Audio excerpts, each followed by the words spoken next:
Hello everyone, and welcome to, sadly, the final episode of not just Spyro Year of the Dragon, but also my Let's Play series for the entire Spyro Reignited trilogy.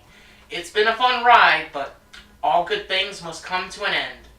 That said though, we're gonna have a good time, but we're gonna start off by getting the least interesting thing out of the way first, and the rest of this episode should just be uphill from here. So welcome to Harbor Speedway, the last of the four main speedways here in Year of the Dragon. And I want you guys to listen to the music for a few seconds, real quick.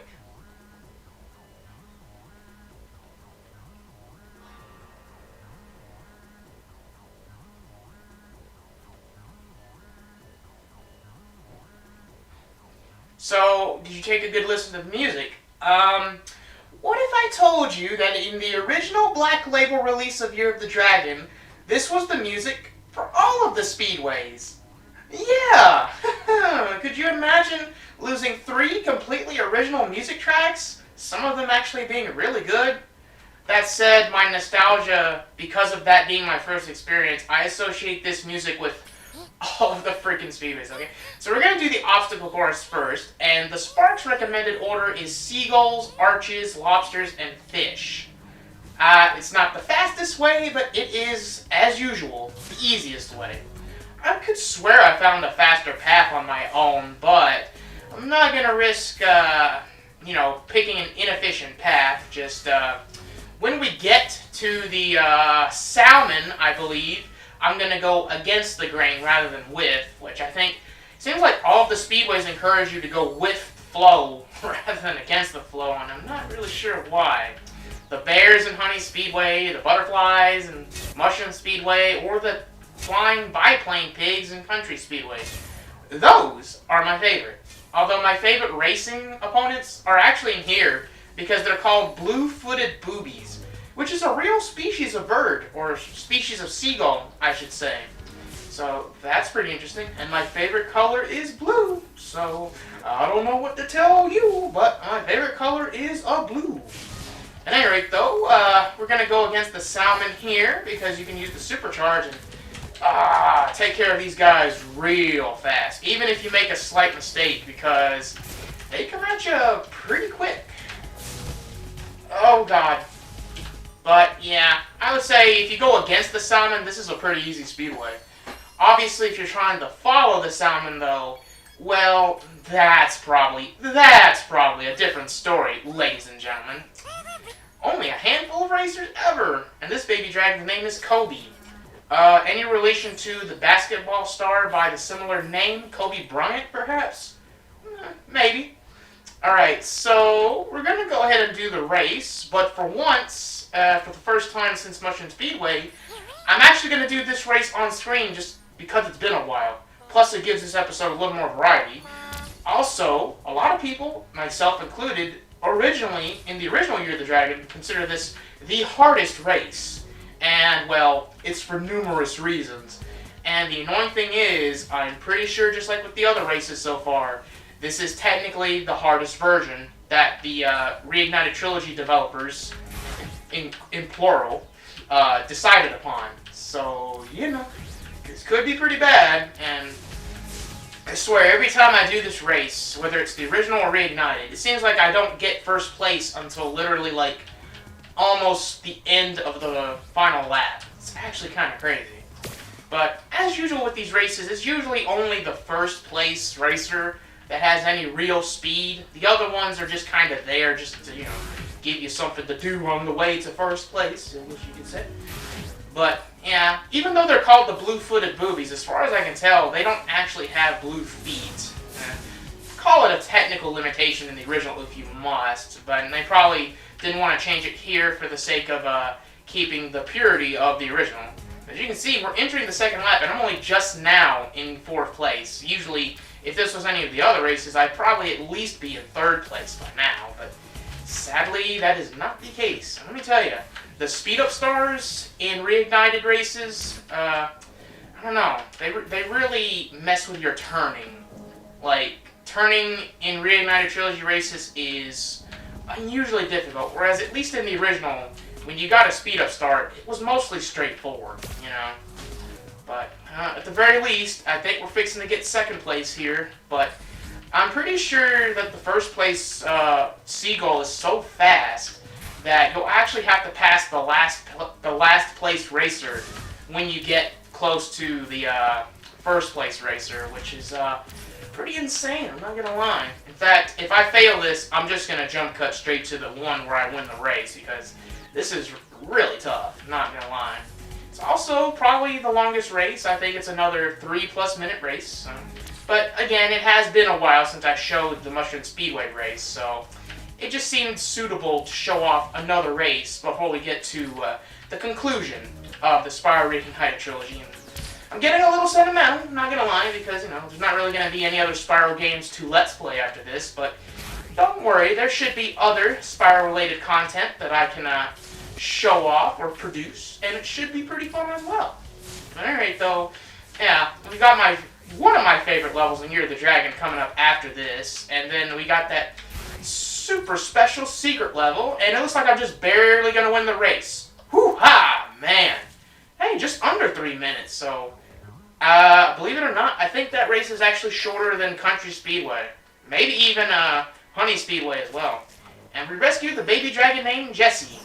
That makes me think of Jessie from Toy Story, specifically Toy Story 2, where that character was introduced.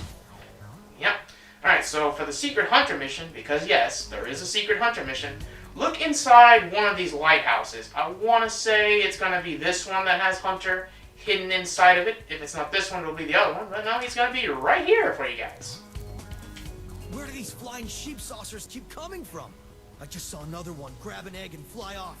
This one's super fast, but his saucer is damaged and it's leaving smoke rings. I think I can keep up with them as long as I can make it through those rings. I'm gonna chase him down. I'll be right back.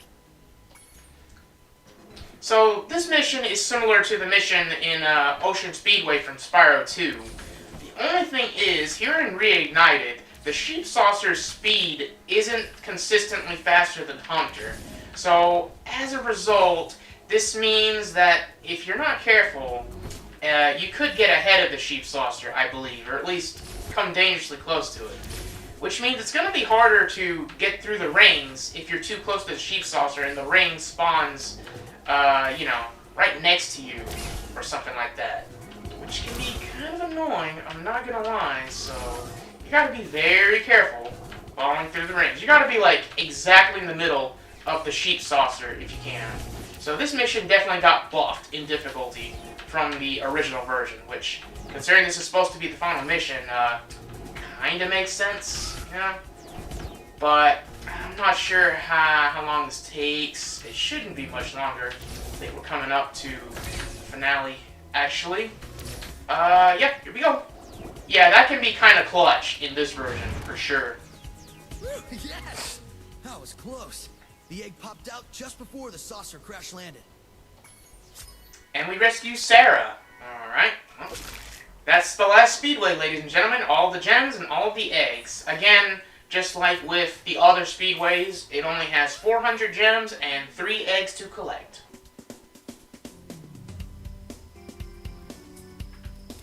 Alright, so welcome to Dino Mines. I'm sorry. Dino Mines! I know it's not quite the same as Dynamite, but it's pretty close. It's close enough, I would say. You know, I just couldn't resist it, honestly. So we got a weird cross between a Wild West and dinosaurs. You know, I like this level a lot because it reminds me of Metropolis in terms of being a crazy fusion concept. Like Metropolis is the fusion of farm animals and robots in a futuristic setting. Whereas Dino Mines is almost the opposite, because, you know, the Wild West is like the 1800s or something like that, and obviously dinosaurs are ancient history, you know, so I think it's pretty interesting. Pretty interesting combination, honestly.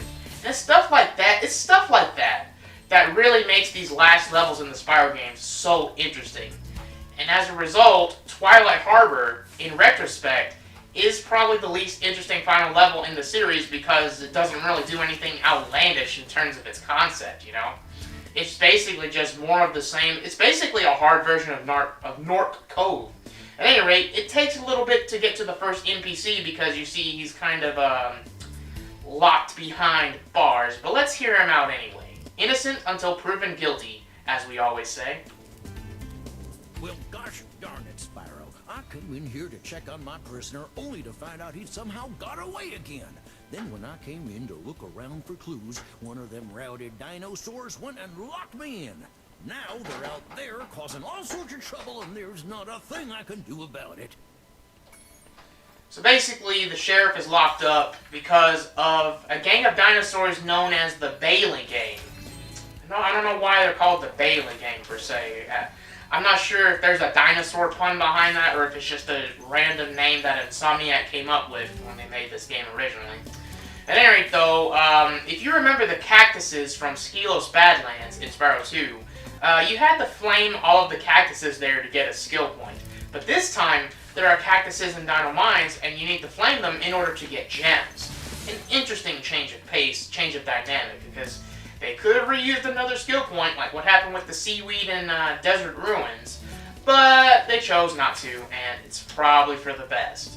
So, about the dinosaur enemies. One of them uses guns, and the other one throws dynamite.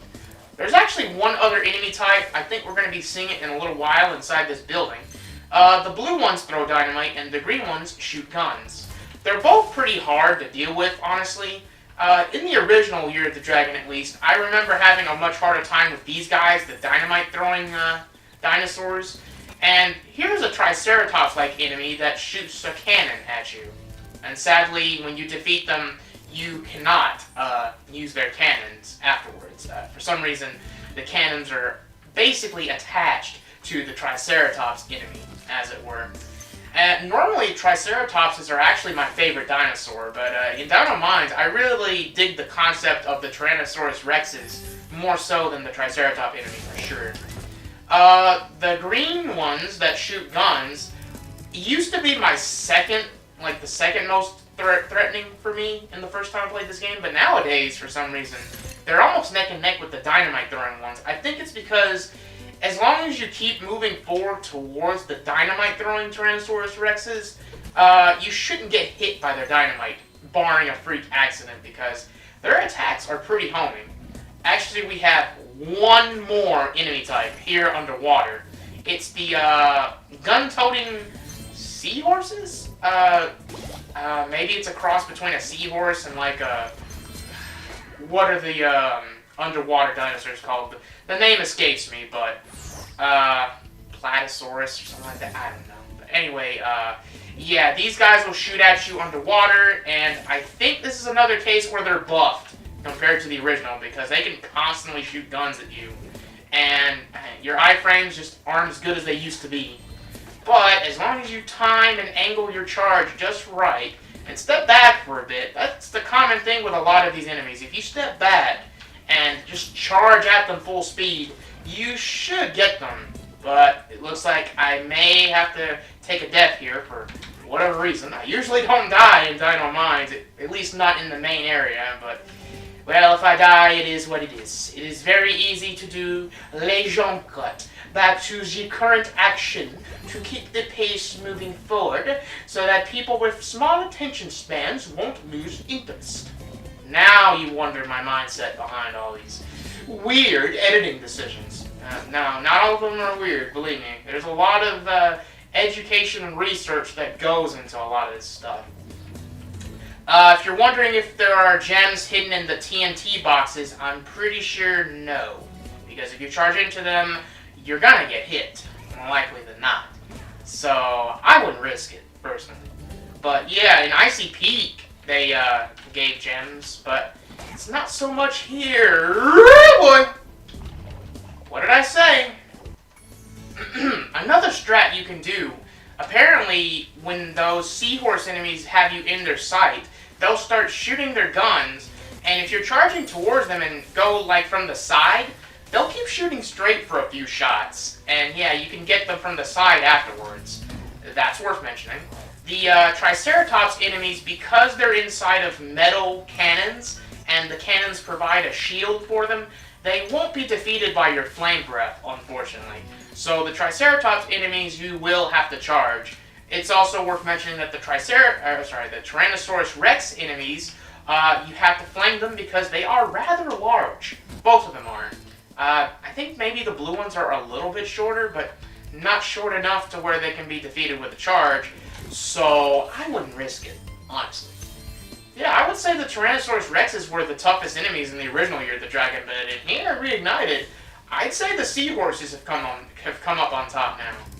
It's amazing what 20 years of progress can do. But at any rate, we're actually pretty much at the end of the level. You go through this wall, and you free the sheriff, and you get the last dragon egg. I think we'll go ahead and knock this out real quick. Well, I'll be, so that's how my prisoners keep escaping. Here, take this dinosaur egg away before it hatches and causes more trouble. I think it must have been the runt of the litter, though. This one always reminds me of the Studio Ghibli movie, Kiki's Delivery Service. Jumpin' Jehoshaphat! That's the cutest looking dinosaur I ever did see. Something you'll notice with some of the newer Spyro games that weren't made by Insomniac, particularly Enter the Dragonfly, I can't believe I'm mentioning it again, but there's a level that seems to conflate dinosaurs and dragons a lot.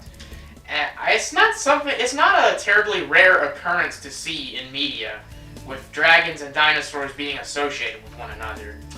The difference is, at least with dragons, I don't think there's like any actual evidence of dragons ever existing, unlike dinosaurs. Dragons, as far as I know, have only ever been a fictional thing, which is cool, because hey, that's how we got stuff like Spyro the Dragon, and also, there is a Disney movie called Pete's Dragon. I remember watching it a long time ago. I remember it being a charming movie. Kind of reminds me too much of Barney the Dinosaur, though, for whatever reason. Okay, so here we have the second hydro tunnel. Last time we saw one of these was freaking Seashell Shore. One of them dinosaurs threw an egg down this flooded mine shaft. I get it back for you, but I ain't such a strong swimmer.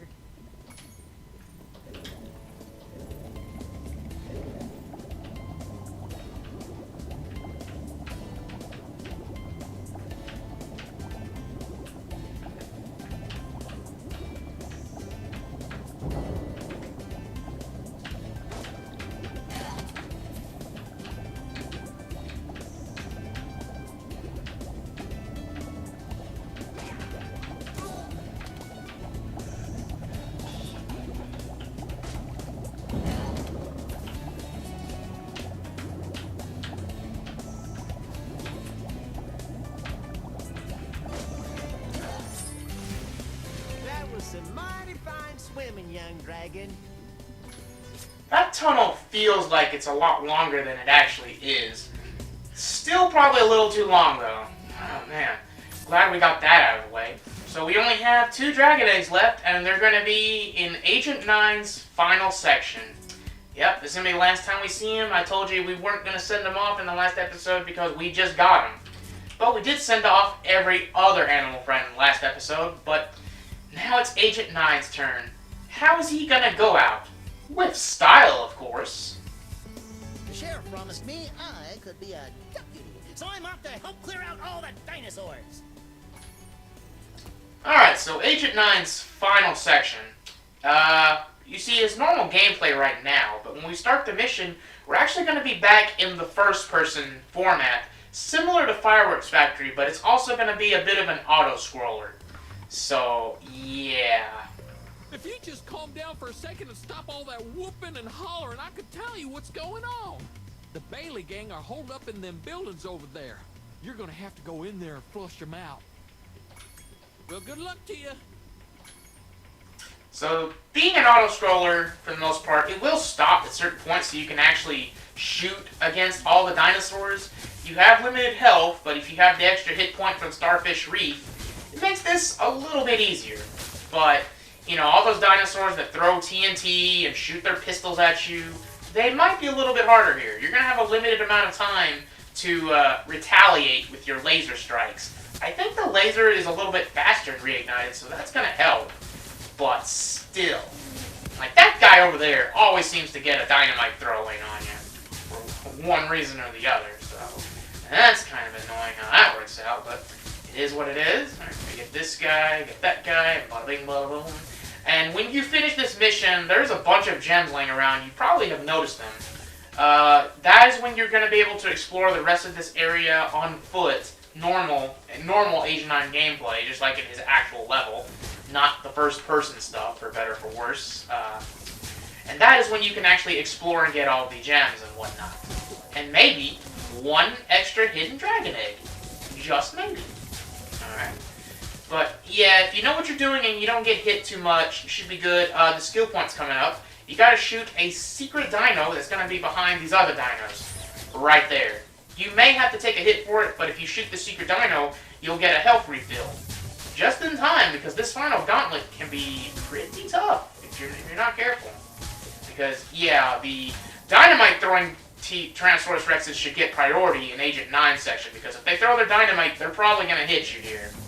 But the pistol-throwing ones, they should pause a little bit before they attack, so that might help a little bit in your favor. But they don't pause as long as they do with Spyro, so you need to be on the lookout for that.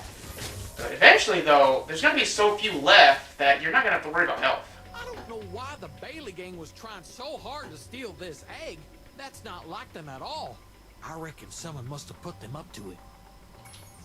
All in all, despite the higher firing rate here in Reignited, I'd say the difficulty is about on par with the original for once, which is interesting to say the least. But yeah, now we get one final chance to play as Agent 9 in his regular gameplay. Feels like it's been a minute, as in since his original level. You kinda get this gameplay in Haunted 2 more so in Reignited than in the original, because in the original you were forced to have the top-down perspective, but here in Reignited, you get to change the camera angle at least somewhat to have it more like the normal camera style. But you're not going to get to use any bombs, though, for better or for worse. You just got to, you know, walk around, jump, and explore the area. And there is a hidden dragon egg, a really well-hidden dragon egg, honestly. I think this might have been one of the last dragon eggs I found in my original playthrough of Year of the Dragon. It's just so well hidden, right?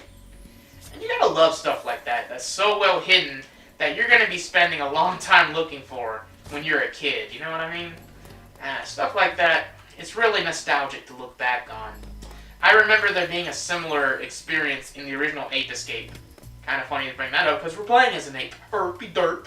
But one final thing about Agent 9 is that in the original, I always kind of saw Agent 9 as a prototype Ratchet, since Insomniac worked on this game originally, and then they went on to make Ratchet & Clank a couple years later. And I don't think from a gameplay perspective Agent 9 was a prototype, I just think in terms of the design. Which is pretty funny because there is a character in Ratchet & Clank 3, Up Your Arsenal, named Scrunch, who is pretty much just a normal monkey, but he wears a spacesuit because he's part of a group, right? I don't want to spoil too much of the story, but he's part of a group called the Q Force. You're probably wondering why the Q. Well, I can't really explain it without spoiling it, but yeah. And yeah, the monkey wears a spacesuit, kind of like Agent 9 does, and yeah. And the whole using a gun and all that probably inspired the Ratchet & Clank series being so based on weapons and whatnot. But yeah, final thoughts on Agent 9. He's a really fun character personality-wise, and his gameplay was a little stiff in the original, but the Reignited Trilogy developers did a great job improving on his gameplay. Completely and utterly, truth be told. So I showed off the actual level portal before, but now that it's actually open, I do believe it's worth showing off all over again in a new context. So let's head back to where Harbor Speedway was. Yes, I know, I probably should have started the episode with Dynamo Mines and then do Harbor Speedway, but like I said, I think it's better to do it the other way around, because why do a speedway before the final secret level, you know? Speaking of the final secret level, ladies and gentlemen, it's time for the Super Bonus Round!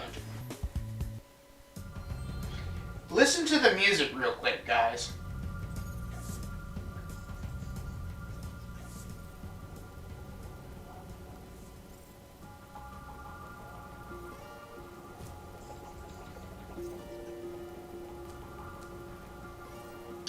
So here's another bit of music trivia for you. This should be the last time.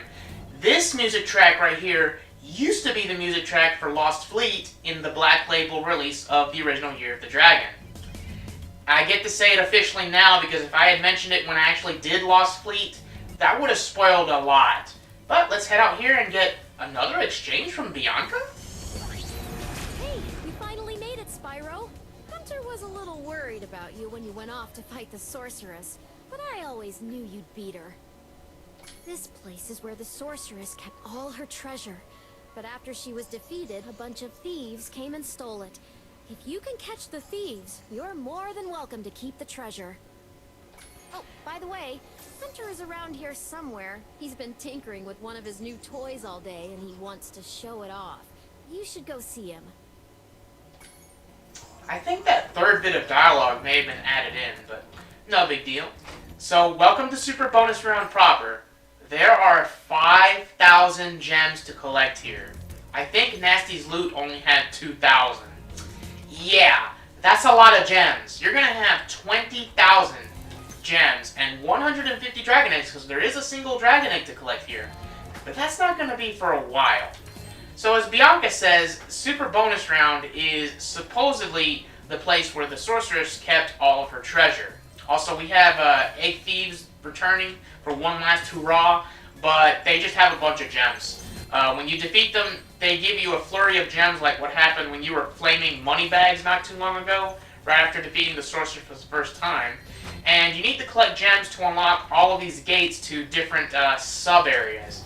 There's going to be two sub-areas that you'll need to go through, because this just has a power-up gate. A very fun power-up gate, but still just a power-up gate nonetheless. But yeah, Bianca says this is the sorceress's treasure hoard, which I would say is a reference to the fact that Nasty had a treasure hoard in this original Spyro called Nasty's Loot. But instead of calling this level the sorceress's treasure hoard or something like that, they went with Super Bonus Round. I guess that gives it a bigger sense of finality than just the sorceress's treasure hoard, you know? I bet that was a naming thing that Insomniac really took a lot of time to think about when they were originally making this game. So, yeah. Let's see, any other things I gotta say about Super Bonus Round for the most part? Well, as you can see, this is technically the third ice level in Year of the Dragon. There's a lot of those. I wonder if it's because they knew this game was going to come out close to the winter time. Because I think the original Spyro was released in September of 1998, and then Spyro 2, I believe, was October of 1999, and Year of the Dragon was November of 2000, so maybe they figured, well, this game's getting released around the winter time or close to it, let's add more ice levels than usual. Maybe that's why. Because, yeah, Icy Peak, Frozen Altars, and now Super Bonus Round, which doesn't advertise that it's an ice level, but I mean, it basically is an ice level, alright? Even if some of the sub-areas kind of deviate a little bit, at the end of the day, yeah, this is basically, aesthetically, another ice level. Kinda silly how that works out. But, yeah, we're gonna need a few more gems before we can access the next sub-area. I'm trying to figure out where the gems are. And I hope the gem glitch isn't back in full effect for this level. That would be terrible. Here's where we go. Yeah, you basically have to get all the gem feeds in order to access the first sub-area. I don't remember that being the case, but I guess it makes sense. You gotta give the gem thieves, a bit of a purpose. So after you've cleared out all of the gem thieves, I believe the gems laying on the ground are the ones to be used as a buffer. We get access to the first sub-area. So, remember the submarine from Lost Fleet? Well, I hope you enjoyed that gameplay because we're fixing to have a third round of it. Oh boy! Hi, Spyro. Did you see Bianca? She was really worried about you when you went off to fight the sorceress. It was pretty funny. She tries to play it cool, but she was scared stiff until you came back safe. I just finished fixing up an old submarine. Why don't you try taking it for a spin? Want to take my sub for a spin? Great! Hop aboard! You gotta love how they try to play it like you didn't just do this several levels ago. But yeah, this was why I jump cutted past the second round of the submarine and Lost Fleet, because you're just gonna do this a third time with a different aesthetic and a different level, you know? But yeah, if this starts to get on my nerves, well, to be fair, I think if you die and you have to redo this mission, I believe the submarines you destroyed are gonna stay destroyed, because you're destroying submarines not for a dragon egg this time around. You're doing it for some cold, hard gems. And every single one, they give a lot of gems. And at least the layout, since it's a smaller area in general, or at least it feels like a smaller area, you're not going to struggle as much to get the submarines like in the second round, or maybe even the first round, of the Lost Fleet submarines. You know, they didn't want to have too much difficulty for this last stretch of missions, I guess. Keep that in mind when we get to the next sub-area, though. That's the one people remember, because of how difficult it is. Which is funny, because I get the feeling not a lot of people that played this game actually made it that far. But the ones that did, like myself, well, let me tell you, the next sub-area, at least in the original, it was pretty worthy of its reputation, I should say. That's the word I was saying, yeah. Reputation. And also repetition. That's another word that could be fitting for that. Once you get all the gems, you can just get to the menu and exit the area. No need to talk to Hunter again. Is this enough? Is this gonna be enough? I thought we need 17,500. Oh no. I guess it's 17,000 you need for the next sub area. Well, remember how I said every homeworld has at least one level with a sub area for skateboarding? I've already done every Midnight Mountain level and there wasn't skateboarding, so here it is in all of its reignited HD glory. Welcome to the Yeti 6! I'm pretty sure it's the Yeti 6. Also, blue crabs, because yes. This is basically another version of the race format from Lost Fleet. Are you sensing a recurring theme here? The fact that the two sub-areas from Lost Fleet are essentially brought back and improved upon or changed up in Super Bonus Round. And this is the last sub-area in Super Bonus Round. Yes, it's kind of weird how that happened. But remember, this game originally, when it came out to the PS1, had a rushed development cycle. Slightly rushed. Not too rushed, just slightly rushed. And even the Reignite Trilogy had to be rushed, but evidently not as much. So, this race was infamously difficult, but I'm going to let Hunter talk a little bit, because I am going to be doing commentary for this race, at least for the first round. Check it out. This is the world's fastest turbo snowboard course. The local champions are the Sasquatch 6, a gang of Yetis on souped-up snow discs. I bet that you could outrace the lot of them. If you win, we'll get a huge pile of treasure. If you lose, I'll have to slick down the whole course with my tongue. So, ready to race? Right on! Just don't lose, or my tongue's gonna be a popsicle. Alright, so just like with the Lost Fleet race, if you jump off a ramp and do some tricks, or basically all you're going to be doing here is flips. Maybe a roll here and there just to change things up, but I would recommend just doing flips, honestly. I wouldn't risk doing anything more than that. There are a lot of gems to get on this racetrack, but honestly, I wouldn't worry about that until you finish off the Yetis. You know, the elephant in the room, the big 6 giant Yetis in front of you. Yeah, those guys are a lot worse than gems. You can get these gems easily. I don't think they're as tricky to get as some of the ones in the Lost Fleet race. Yes, I know, I'm already in second place. This usually doesn't happen, but here's the thing. In Reignited, they actually did nerf this race. A little bit. It's technically the easy version of the Sasquatch 6 race. Remember, the automatic challenge tuning was in the original, and that's probably why a lot of people struggle with this race, because you gotta think, guys, you have to be really good at Spyro Year of the Dragon to make it this far to the tail end of the game from 100% completion. I bet most people that played this game, they just beat the sorceress the first time and they just called it quits there. Which, you know, I don't blame them per se, but, you know, they did that and They probably don't even know that this exists. Like, the hardest thing, what a lot of people consider one of the hardest challenges in this game, is technically 100% optional, you know? But still, it's worth mentioning that. And yeah, it is heavily nerfed in Reignited. Like, holy cow. I remember struggling so much in this racetrack. Like, it would take me until around here to get the first place. But thankfully, it is so much easier in Reignited, which is good, because I don't mind a little bit of a challenge for the final thing, but at the same time, there is a final boss fight. I'm not going to say who it is or what it is, but there is a final boss fight. Maybe all the challenge should be in that and not a random race, right? But yeah, this in the original, this was the final boss. The actual final boss, no. That compared to this, that was just an appetizer. Yes! You schooled them like a bunch of frostbitten, flat-footed, molasses-eating, lead-pants-wearing, cross-eyed glacier trolls riding slabs of plywood with sandpaper on the bottom. And we want some shiny stuff, too. So you want to talk about a venomous snake getting de-venomed hard? Yeah, the Sasquatch 6 and Reignited, they got the nerf stick hard. And in this case, at least, I think it's well freaking deserved, okay? Not gonna lie though, getting this stream of gems as a reward for doing all that is kind of satisfying and cathartic, I'm not gonna lie. Alright, so I'm gonna jump cut because I need to go and collect all the gems on the racetrack I couldn't get on the first pass, and you're gonna need every single gem to reach the final true boss, okay? So, I will see you back, hopefully, in your time it'd be a few seconds, in my time, hopefully not longer than 10 minutes or so. Alright, oh, and there's no skill point here for getting a time limit or whatever. Thank God, right?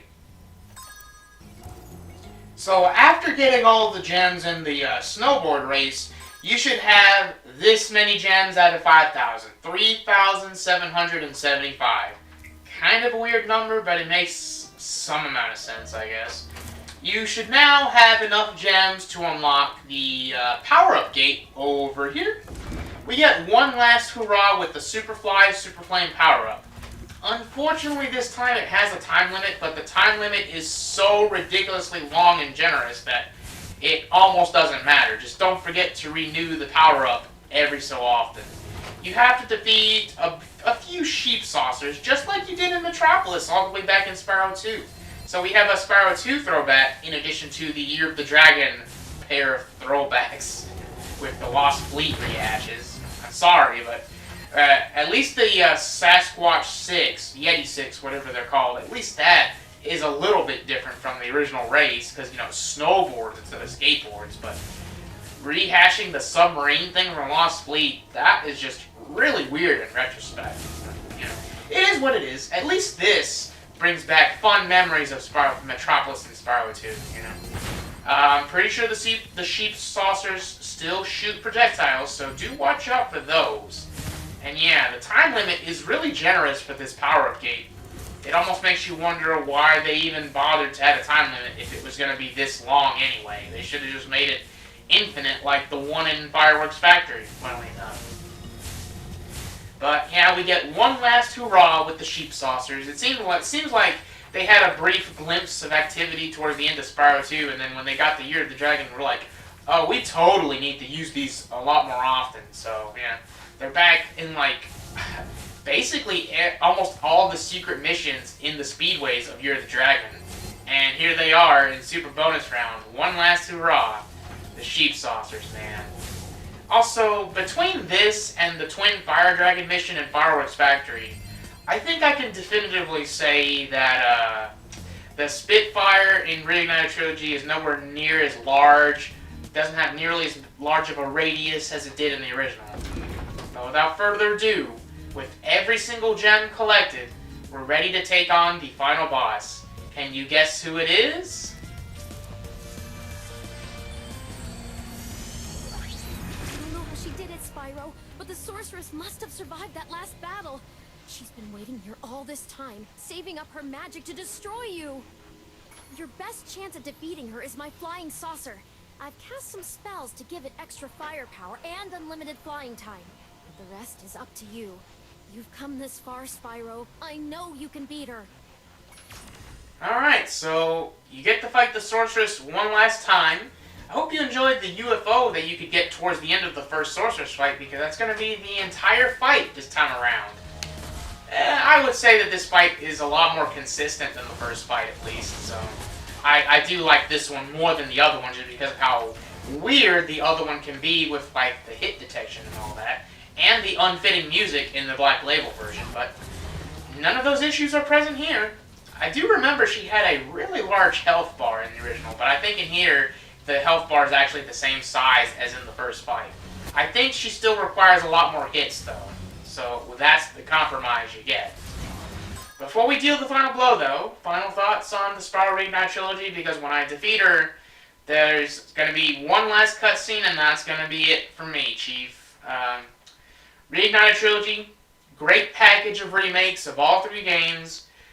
While the Reignited trilogy made me continue to love the original Spyro in the same way with a different coat of paint, and Spyro 2 Remake is great if you're playing it casually, but if you want to speedrun it, the original had so many skips.